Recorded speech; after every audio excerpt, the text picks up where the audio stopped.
আসসালামু আলাইকুম, কেমন আছো ভাইয়ারা? আশা করছি ভালো আছো। তোমরা বলো ভাই, আপনি কি শুরু করলেন?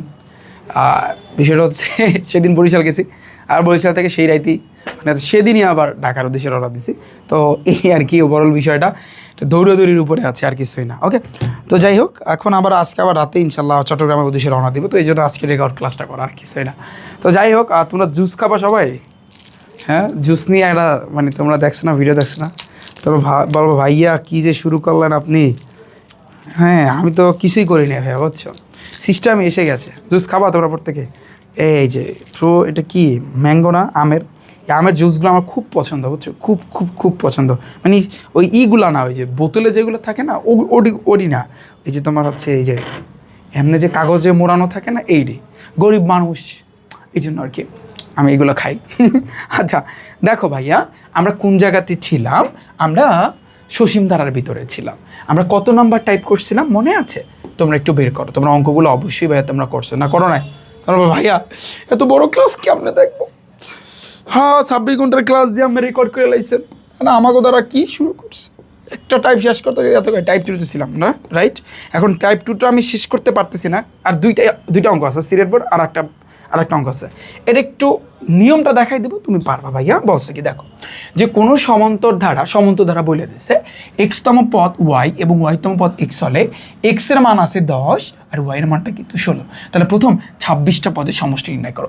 আমার এখানে সমষ্টি চাইতে পারে, আমার এখানে যা মন চায় তাই চাইতে পারে, এটা আমার দেখার বিষয় না। এটা নিয়ে আমি মাথা ঘামাবো না।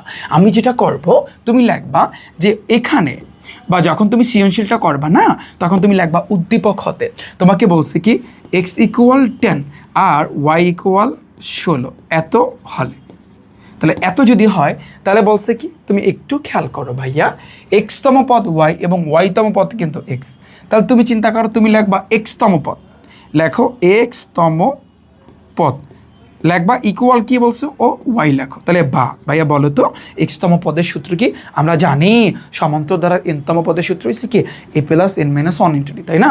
তাহলে এখানে এক্সতম পদ কি হবে? তাহলে a প্লাস অর্থাৎ x - 1 * d। আর এই ওয়াইয়ের জায়গায় ভাইয়া তুমি ওয়াইয়ের মানটা বসাই দেবো। ওয়াইয়ের মান আছে কত? 16 আছে। কত আছে? 16। বুঝতে পারছি? এই এখন তুমি দেখো তাহলে a প্লাস এই এক্সের জায়গায় কি বসবে? এক্সের মান 10 আছে, তাহলে 10 - 1 * d = 16। অর্থাৎ তোমার বুদ্ধিটাকে দেখতেছে, তোমার আদৌ ব্রেনটা আছে কিনা, নাকি ব্রেন অন্য জায়গায় গেছে, একটু ঠিক করতেছে, আর কিছুই না। তাহলে দেখো a প্লাস 10 থেকে 1 গেলে থাকে 9d = কিন্তু 16। ভাইয়া এটা কিন্তু আমাদের 1 নম্বর সমীকরণ। বুঝতে পারছি? ভাইয়া বলো, তুমি বুঝছো? বলো, তুমি এতটুকু বুঝছো? কে বুঝছো বলো যে ভাইয়া আমি বুঝতে পেরেছি? এই তো সিম্পল। পরের লাইন আমরা ভাই আমরা কিছু তোমরা ধরতে হবে ভাই, আমরা গণিত পারি না। ইফেত ভাইয়া শিখেছে দেখে করা, এটা মাথায় রাখবা। যে তুমি বলবো যে রিফেত ভাইয়া শিখেছে দেখে এরপর বলছে কি ওয়াইতম পদ এক্স, তাহলে লেখো যে আবার লেখো ভাইয়া, আবার কি ভাইয়া ওয়াইতম পদ। তাহলে ওয়াইতম পদ কি ইকুয়াল এক্স দিলাম, ফাইন। এখন তুমি লেখো আমরা জানি এনতম পদের সূত্র a + n - 1 * d। ওয়াইতম পদ হচ্ছে কি a + y - 1 * d ইকুয়াল এই এক্সের জায়গায় এক্স বা এক্সের মানটা তুমি ডিরেক্টলি লিখতে পারো কত? 10। এই 10 আমি কিন্তু দিয়ে দিলাম। তাহলে তো a + y - ওয়াইয়ের মান আছে কত? 16। তাহলে 16 - 1 * d = কিন্তু তোমার 10। তাহলে a + 16 থেকে 1 বিয়োগ করলে 15 থাকে, তাহলে 15d = হচ্ছে কিন্তু 10। এটা হচ্ছে তোমার 2 নম্বর সমীকরণ। বুঝতে পারছি? ওকে, তো যদি আমি এটা বুঝাই তাহলে সেক্ষেত্রে এখন আমাদের কি করতে হবে? এখন আমাদের টার্গেট কি বলো? এই অঙ্কগুলো এখন করার নিয়ম কি? তোমাকে বলছে 26টা পদের সমষ্টি, ভাই 26 টাকা 2000 পদের সমষ্টি বের করতে বললে পারবা না। কিন্তু যখন তোমার সমীকরণ পাবা, একেবারে মাথায় মগজে ঢুকায় আনাও যে ভাই এর মান আর ডি এর মানটা বের করতে হবে। কেমন দেখো? যোগ বিয়োগ হয় যোগ করা লাগবে, না হয় বিয়োগ করা লাগবে। এটা তুমি দেখেই বুঝতে পারবা। তুমি ভালো করে দেখো, এখানে আছে, এখানে ফাইন, এখানে 9 এখানে 15, ওকে ফাইন। তুমি এখানে 16 এখানে 10, বড় কি এই 1 নম্বর সমীকরণ। তাহলে 1 থেকে 2 বিয়োগ করো, 1 থেকে ভাইয়া তুমি 2 নাম্বার বিয়োগ করো। তাহলে তুমি চিন্তা করো 1 নঙে কি আছে? a + 9d = কত ভাইয়া? ইকুয়াল হচ্ছে কিন্তু তোমার 16। ওকে, আর 2 নাম্বারে কি আছে? a + 15d = হয়েছে কত? 10। এই 10 একটা দাগ দাও। এখন আমরা জানি এই যে বিয়োগ করলে সাইনের পরিবর্তন হয়, যেমন 10-এর আগে কিছুর মানে প্লাস আছে, এটা কী হবে মাইনাস, প্লাস আছে হবে কি মাইনাস, প্লাস আছে হবে কি এর আগে কিছুর মানে প্লাস, এটা কী হবে মাইনাস হবে। দেখো উপরের এ নিচের এ কাটাকাটি, ভাইয়া 15টা ডি থেকে 9টা ডি যদি তুমি বিয়োগ করো, তুমি ক্যালকুলেটারে চাপ দাও, তুমি দেখবা কত আসবে 6 আসবে, মানে 6টা ডি আসবে। প্লাস না মাইনাস বলো তো, 15 বড় না 9 বড়? 15 বড়, ওর আগে কিন্তু মাইনাস আছে এই জন্য মাইনাস। ইকুয়াল ভাইয়া 16 থেকে 10 তুমি বিয়োগ করো, দেখবা 6 পাবা, প্লাস না মাইনাস প্লাস 6, কারণ 16 বড়, বুঝতে পারছি? ওকে, যদি তোমাকে বুঝাইতে পারি তাহলে তুমি চিন্তা করো, তাহলে বা তুমি শুধু ডিটাকে তোমার নিচে নিচে রাখো, 6 আর ডি মাইনাস 6 আর ডি গুণ অবস্থা আছে, বেশি ভাগ হয়ে যাবে, ডিটাকে রাখো, তাহলে এই 6 যাবে এই পাশে, 6 যাবে উপরে, এই মাইনাস 6 আসবে কিন্তু তোমার নিচে, এটা কাটাকাটি, তো আলটিমেটলি ডি এর মানটা পাচ্ছি আমি শুধু -1 পাবো। ভাইয়া কী পাবো 1, এই গেল কিন্তু আমাদের ডি এর মান। ওকে, এরপর ডি এর মান তুমি যে কোনো একটা সমীকরণে বসাও, তুমি লিখবা যে ডি এর মান লেখো 1 নঙে বসিয়ে, 1 নঙে বসিয়ে, ফাইন। তাহলে ডি এর মান 1 নঙে কী আছে, 1 নঙে আছে তোমার a প্লাস 9d, তাহলে 9 ইন্টু ডি এর মান -1, 9 ইন্টু ডি এর মান কি -1 ইকুয়াল কিন্তু তোমার 16, এই যে 16। ওকে, তাহলে বা এ প্লাসে মাইনাসে মাইনাস 9d, 9 একে 9 ইকুয়াল এই 16 এই 16, তাহলে বা এ 16 মাইনাস 9 ওই পাশে গেলে +9। ওকে, তাহলে অতএব এ এর মানটা আসবে কিন্তু 25 আসবে। 16 আর 9 কত ভাইয়া 25, বুঝতে পারছি? এই যে যোগ বিয়োগ করলে কাহিনিটা এইটাই, এটা মেনলি দেখবা বিয়োগই কিন্তু বেশি করা লাগে। এখন তুমি এর মান ডি এর মান পাইলে, এখন তোমাকে 26টা 20,000 পদের সমষ্টি নির্ণয় করতে পারলে পারবা না তুমি। এখন তুমি লিখবা অতএব, কি লিখবা তুমি বলো অতএব ধারাটির 26টি পদের সমষ্টি, কি লাগছে এখানে প্রথম 26টি পদের, ওরা যা বলবে সেটাই তুমি লিখবা। হ্যাঁ, প্রথম তুমি মনে মনে চিন্তা আমি কিছুই পারি না, প্রথম 26টি পদের সমষ্টি, আমরা কিন্তু জানি সমষ্টি সূত্র হচ্ছে SN, বাট এখানে হবে S26 ইকুয়াল n/2, মানে 26/2 ইন্টু টুয়াইজে প্লাস n মাইনাস, মানে 26 - 1 ইন্টু ডি, বুঝতে পারছি? মনে আছে তোমাদের? ওকে, তাহলে 2 দ্বারা 26 ভাগ করলে ভাইয়া তোমার 13 আসে, তাহলে 13। এবার দেখো 2 এর সাথে এ গুণ করলে পাশাপাশি আসছে কিন্তু গুণ অবস্থা আছে, এর মান আছে কত ভাইয়া 25, তাহলে তুমি 25 দাও, আমি দিলাম। আচ্ছা, প্লাস 26 থেকে 1 বিয়োগ করলে 25 হয়, তা পাশাপাশি আছে গুণ অবস্থা। তাহলে ডি এর মানটা কি আছে, ডি এর মানটা আসছে কিন্তু তোমার -1, এই -1। দেখো এখন ফার্স্ট ব্র্যাকেট কিন্তু উঠা গেছে এখানে, তো ফার্স্ট ব্র্যাকেট উইঠা লাভ দিয়ে সেকেন্ড ব্র্যাকেটে ধরছে, তখন সেকেন্ড ব্র্যাকেটটা ফার্স্ট ব্র্যাকেট হয়ে গেছে। এখন তুমি পুরোটা হিসাব করো ভাইয়া, এটা হিসাব কইরা তুমি 13 দ্বারা কিন্তু আলটিমেটলি গুণ করো, তাহলে কিন্তু জিনিসটা কিন্তু ক্লিয়ার হবে। তোমার এখানে আসবে ভাইয়া 325-এর মতো, কত 325। পানি ভাইয়া বলো, এবার তো কোনো সমস্যা থাকার কথা না, এখানে শুধুমাত্র কি দিছে, জাস্ট একটা পেঁয়াজ দিছে, আর তো কিছু না। আশা করছি ভাইয়া ক্লিয়ার, না থাকলে অসুবিধা থাকলে ব্যাকওয়ার্ড দেখে আসবা। 25তম পদ 99, ওই তো 25তম পদ ইকুয়াল 99। এবার তুমি খেলাটা খেলবা, 31তম পদ, এটা তোমাদের হোমওয়ার্ক থাকবে, বসে করবা, শেষ আমাদের ডান। টাইপ নাম্বার 3, এটা কিন্তু পদ সংক্রান্ত, আমাদের ঢাকা বোর্ড 2025-এ আসছে। এগুলো ইজি, এগুলো আহামরি কিছু না, এটা সমান্তর দ্বারাই, এগুলো ওই আগের মতনই, বুঝতে পারছি? এগুলো আগের মতনই, এটা তুমি পারবে। যেমন দেখো এত সমান্তর দ্বারা প্রথম n সংখ্যক পদের সমষ্টি হয়েছে এত, তাহলে n এর মান নির্ণয় করে। আমি একটা করাবো, সবগুলো করতে পারবো, ঢাকা বোর্ড 25 আসছে। যেহেতু এখানে মান দেওয়া আছে, অনেক সময় থাকে না, অনেক সময় না থাকলে, যদি না থাকে এরকম, যদি মান না থাকে তোমার এরকম লাইন বাই লাইন লেখা সুন্দরভাবে সমীকরণ দিয়া 1 নাম্বার 2 নাম্বার তারা করতে হয়, রাইট? তাহলে তুমি লিখবা এখানে বা উদ্দীপক হতে ধারাটির প্রথম পদ, আমরা কিন্তু জানি ধারাটির প্রথম পদকে এ দ্বারা কিন্তু প্রকাশ করে, তাহলে প্রথম পদ দিচ্ছে কিন্তু এ, মান আছে কত ভাইয়া 4। হ্যাঁ, ওকে, তারপর আসে কিন্তু এটা যেহেতু সমান্তর দ্বারা ওরা বলেই দিয়েছে, তার মানে সাধারণ অন্তর। তাহলে লেখো সাধারণ অন্তর, আমরা কিন্তু জানি সাধারণ অন্তরকে ডি দ্বারা প্রকাশ করে। পরের পদ বিয়োগ আগের পদ, অর্থাৎ 7 থেকে ভাইয়া তুমি 4 বিয়োগ করবা। হ্যাঁ, তাহলে 5, 6, 7 কত ভাইয়া 3। এরপর আসে কি বলছে, কি একটু খেয়াল করতে হবে, সমান্তর ধারাটির প্রথম n সংখ্যক পদের সমষ্টি। দেখে লাগো, আরে ভাই তুমি বলবা যে রিফাত ভাইয়া কিচ্ছু পারে না, তোমরা দেখো না বর্তমান তো এটাই হচ্ছে, রিফাত ভাই কিছু পারে, হুদাই চিল্লাচিল্লি করতে পারে। তাহলে এরকম ধরে নাও যে ভাইয়া তোমাকে পড়াইতেছে, রিফাত ভাই কিচ্ছু পারে না, তা আমি পারি এটা দেখে লিখতে, আমি এইটাই পারি, তা আমি দেখে লিখি। ভুল হইলে বইলো যে ভাই আপনার এখান থেকে ভুল হয়েছে, এটা তুমি বলতে পারো, এটা তোমার অধিকার আছে। শিক্ষার্থীরা অবশ্যই এটা ভালো, ভুল হইলে বলবা, কিন্তু আমি ভাই বিশ্বাস আমি কিচ্ছু পারি না, আমি দেখে লিখি। যেমন এখানে বলছে প্রথম এন সংখ্যক, আমি লিখবো দেখি কি বলতে পারে। লিখবা কি প্রথম এন, অতএব প্রথম এন সংখ্যক পদের সমষ্টি। লেখো ভাইয়া এন সংখ্যক পদের সমষ্টি। তাহলে কত বলছে কি ইকুয়াল কত 714। Okay fine. এখন এখানে বাদ দিয়া আমি যদি এন সংখ্যক পদের সমষ্টির জায়গায় যেহেতু সমান্তর দ্বারা n/2 × 2i + n - 1 লিখে কেউ আমরা মারবে এই বেটা তুই লেখছিস কা, কেউ বলতে পারবে? কারো সাহস নাই। তাহলে তুমি চিন্তা করো, লেখো n/2 × 2i + n - 1 × d, এটা আমি দিলাম ইকুয়াল 714। পরের কাজটা কি তোমার? পরের কাজ হচ্ছে তোমার মানগুলো বসাইতে হবে। তুমি এ এর মান বসাবা, ডি এর মান বসাবা। এখানে তুমি তো বলবা ভাইয়া আমি তো এন এর মান জানি না। তুমি এন এর মান জানো না, তাতে কি হয়েছে? তুমি এখানে এ এর মান এবং ডি এর মানটা বসায়া দাও। তোমার এখানে যেটা চাইছে এন এর মান নির্ণয় করতে, তুমি ফাইনালি এন এর মানটা পেয়ে যাবা। তুমি করতে থাকো, তুমি করো আমার সাথে। দেখো তাহলে n/2 × 2 × এর মানটা কি তা আছে এখানে 4 লিখে দাও। n - n এর জায়গায় থাকবে, শ্বশুর বাড়ি বেড়াইতে গেছে ওখানেই থাকো কয়দিন, এত তাড়াহুড়োর কিছু নাই। পাশাপাশি আছে গুণ অবস্থায় আছে ডি এর মানটা আমরা বসাইলাম। 3 সেকেন্ড ব্র্যাকেট দিয়া দাও ভাইয়া, 714 আমি দিয়ে দিলাম। ওকে, তারপরে আসি কি তা, এখন তোমার একটু কারসাজি করতে হবে, একটু গুণটুন করতে হবে। যেমন n/2, তারপর এখানে কি আছে 4-এর সাথে 2 গুণ করলে 4 2 কত 8। ওকে, 3-এর লাগে এটাও গুণ ভাইয়া, তাহলে প্লাস দাও ভাইয়া। 3-এর সাথে n গুণ করলে 3n, তারপর আসে কিন্তু -3 ওকে, এবার ইকুয়াল কত 714।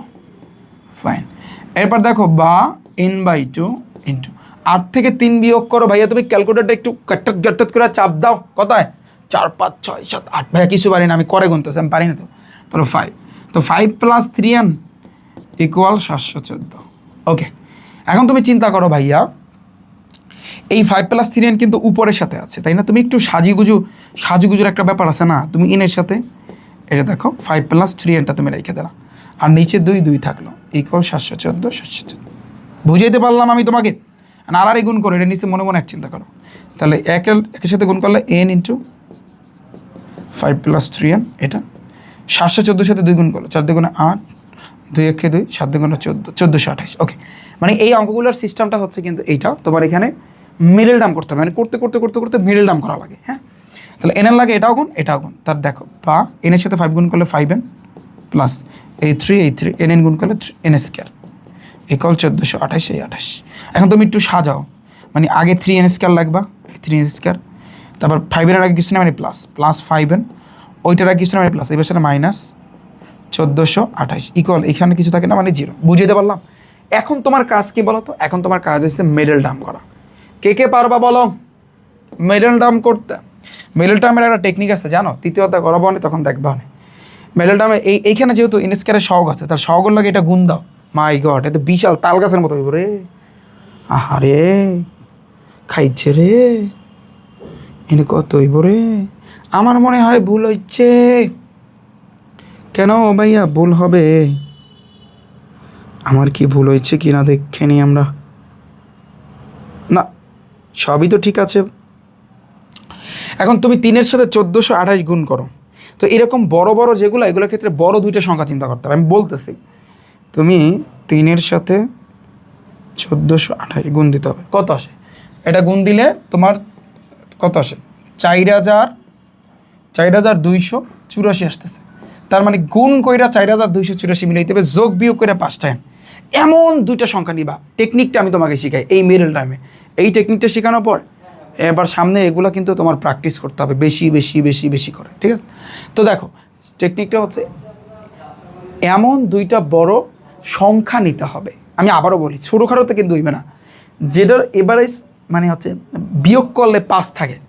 তাহলে তুমি নিতে পারো যে তুমি করতে পারো ভাই 50-এর লাগে 55 গুণ করে, এভাবেই কিন্তু তুমি এরকম হিসাব করবা যে প্রথমে 15 লাগে 20 গুণ করবা, যদি না হয় 20-এর লাগে 25, না হয় তাহলে একটা আইডিয়া পেয়ে যাবা। তাহলে 50-এর লাগে আমি যদি 55 গুণ করি 2700 হয়, তাহলে এখানে আসছে কত? 4000, মানে ডাবল। আমি যদি 60-এর লাগে 65 গুণ করি, 60-এর লাগে 65 গুণ করলে না হয় না, 65-র লগে 70 গুণ করি 4500, তার মানে আরও কমাইতে হইবে। 63-র লগে ব্যবধান করো 5 মিলাইতে হবে না, 68, 63 লোক 68, ইয়েস ইয়েস মিলে গেছে। দেখছো এইরকমই সিস্টেমটা এইরকম, আজকে তোমাকে শিখাই দিলাম। এই টেকনিক কিন্তু ভাইয়া মাথায় রাখতে হবে, ঠিক আছে? তাহলে দেখো 63-র সাথে ভাইয়া যখন আমি হিসাব করছি কিন্তু মাঝখানে 5, মানে দেখো আমি যদি 68 আর 63 নিই, খেলাটা দেখো, যেহেতু 5-এর আগে আছে প্লাস, তাহলে প্লাস এইটা আর এটা মাইনাস নিলাম, তাহলে 68 থেকে 63 গেলে কিন্তু তোমার 5ই থাকে, মানে 68টা এন থাকে, 63টা এন বিয়োগ করলে কিন্তু 5টা এনই কিন্তু থাকে, আবার গুণ করলে কিন্তু তোমার 4284 কিন্তু হয়, বুঝছো? তাহলে তুমি চিন্তা করো, বা তাহলে এখানে 3n² থাকে, জাস্ট এইটার জায়গায় ওইটা বসাই দেবা, তাহলে 3n² তোমার থাকবে, প্লাস ওইখানে তুমি লিখে দেবা 68n, তারপর মাইনাস 63n, তারপর কি আছে সামনে মাইনাস 1428 ইকুয়াল 0। এখন তুমি জোড়ায় জোড়ায় কাজ করো, এই জোড়ায় এবং এই জোড়ায়। তাহলে তুমি এখন 3nটা কমন নাও, মানে ভাগ করা, 3 কারাকারি, ইন দ্বারা n² ভাগ করলে একটা n, প্লাস 3 দ্বারা ভাইয়া তুমি 68 ভাগ করো, তো 68 ভাগ দেবো আমরা 3 দ্বারা, আমাদের মিলতেছে না। আচ্ছা 3 দ্বারা যদি 63 ভাগ করি, 3 দ্বারা 63 ভাগ হয়েছে, হ্যাঁ মিলে। তাহলে একটু ঘুরায় লাগতে হবে, বুঝছো? নাহলে মিলবে না। ঘুরাইটাকে আমি বলি, একটু বলি তোমাকে, শোনো। এটা থাকবে শুধু আগে মাইনাস, দেখো এটা কত 3n² না, মাইনাস 63টা n আগে লাগবা, আর প্লাস 68টা n তুমি পরে লাগবা, এই হয়েছে। একটু ঘুরাই রাখো, কেন? এখন তুমি জোড়ায় জোড়ায় কাজ করো, কাজই তো এটা। তুমি এখন 3nটা কমান নাও, মানে ভাগ করা, 3 কাটাকারি, n দ্বারা n² ভাগ করলে একটা n, 3 দ্বারা 63 ভাগ করো, দেখবা 63 ভাগ হয়েছে তোমার 3, 21 পাবা ভাইয়া, এই 21, আর এই n কাটাকাটি, ওকে, সামনে প্লাস প্লাস, এইখানে তুমি যেটা নিচে ফাঁকা রেখা, এইটাই কিন্তু বসাইতে হয়, কিন্তু এটা নিয়ম, এটা ভাইয়া নিয়ম। তাহলে বলো তো এমন একটা সংখ্যা, যেমন এখানে 68n, n শুধু n, তার মানে আমি 68 নিতে পারি, 68-র সাথে n গুণ করলে 68n, প্লাসে মাইনাসে মাইনাস, 80-র সাথে 21 গুণ করলে 1428 ইকুয়াল 0 0, বুঝছো? এখন এই দুইটা থেকে একটা, তাহলে বা তো n-21 আমি নিলাম, এই একটা, আর 3n আর প্লাস 68, তাহলে লেখো 3n আর প্লাস এই 68 ইকুয়াল কিন্তু কত 0। তাহলে বা তুমি n-21টা তুমি রাখো, এটা সমান একবার 0, তাহলে অতএব n-21 এই পাশে গেলে প্লাস 21, ওকে, এটা আমাদের গেল। আর এখানে আছে কি 3n প্লাস 68, এটা সমান একবার 0, তাহলে বা 3nটাকে তুমি রাখো, প্লাস 68 এই পাশে গেলে মাইনাস 68, তাহলে বা nটাকে তুমি রাখো, এ রে nটা মাইনাস 68 যাবে উপরে, 3 আসবে কিন্তু নিচে। তাহলে দেখো তো n এর মানটা দশমিকে আসবে, দশমিকে আসলে ওটা গ্রহণযোগ্য না, বুঝছো? দেখি তো কি আসে, 68 ভাগ দেব আমি 3 দ্বারা, 22 কত 6, অনেক কিছু ভাই আসতেছে, এরকম দশমিকে আসতে তো এটা গ্রহণযোগ্য না ভাইয়া। হ্যাঁ, কারণ একটা জিনিস মাথায় রাখবা, কোনো ধারার সমষ্টি কখনো ঋণাত্মক, মানে সমষ্টি কখনো কিন্তু ভগ্নাংশ, সেটা কিন্তু ভগ্নাংশ বা দশমিকে হইতে পারে না। তাহলে এখানে ছোট্ট করে লিখে দেবা গ্রহণযোগ্য নয়। এই দাদা বলবা, দাদা তোমাকে তো আমরা গ্রহণ করতে পারি না। ভারতের মানুষ কিন্তু দাদা বলে ডাকে, তাই না? যারা হিন্দু সম্প্রদায় আছে, দাদা তো আমরা বলি, মুসলমান যারা আমাদের বড় ভাইরা কিন্তু দাদা বলি, কেউ বলে ভাইয়া, কেউ বলে দাদা। তো এখানে আবার আমার কথা কি আবার মাইন্ড করো না ভাইয়া, একটু মজার মধ্যে মজা করি, ঠিক আছে? এই আমাদের অ্যান্সার। পারবা না ভাইয়া? পানি পেনি বলো, এটা কিরা বলছো কমেন্টে জানাও। দাঁড়াও, জুসটা তো খাইলাম না, জুস তো না, এটা তো খাওয়া উচিত, খাওয়া উচিত না? না একটু জুস খাই। তোমরা কেউ আবার লোভা দিও না, লোভা দিলে কিন্তু সমস্যা, তার পেটে সমস্যা হবে, আবার দুর্ভোগ বাজায় না, বুঝছি? এমনি বিপদে আছি, এমনি বাংলাদেশের সকল মানুষ আমার যা করতে আছে, হতাশ। এবার যদি তোমরাও করো তাহলে কি আর করার, বুঝছো? নেক্সট আসি পরেরটা, আমরা দেখি কি বলছে।